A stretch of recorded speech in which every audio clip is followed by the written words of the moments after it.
Hey, so a little status update for the bug where we want to add dual controls.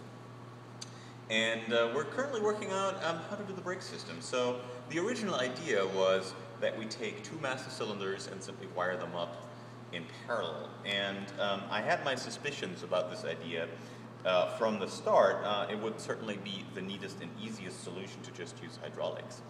The problem with that is, my suspicion was that basically master cylinders aren't designed to run in parallel like that. If you take a look, I basically have simulated this, the way the system would look like in a sort of smaller setup. We have a brake, one of the old drum brakes that we're taking off and replacing with discs.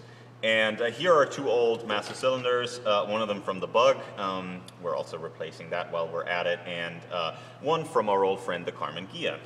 And here's a reservoir with some blue brake fluid, and these are now, as you can see, we just hooked up one circuit, hooked up in parallel with this T-section and then go into the brake.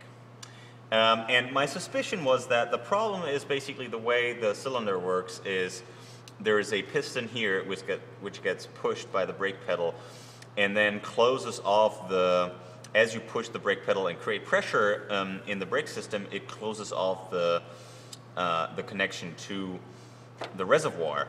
Now, this works fine. I mean, this is brilliant when it's just one cylinder, but the problem is when the other cylinder is there, this is going to be open, and so all you're doing is you're routing the pressure back into the reservoir.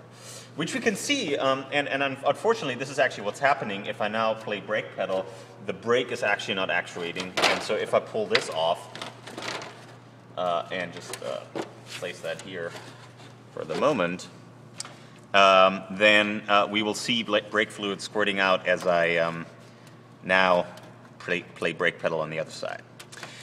So my suspicion is unfortunately confirmed. We can't use two master brake cylinders in parallel, which means we will need some sort of mechanical linkage between the two brake pedals, which is kind of hard to do because the way the pedals work in a bug is they sort of come up from the floor and they use coaxial tubes. And so we're going to probably have to go to some sort of system where they hang, and so we can have we have an easier we have an easier job for the mechanical linkage. Anyway, so this is our contraption, and I thought I'd show you guys to see why we can't use two master brake cylinders. Thanks for watching.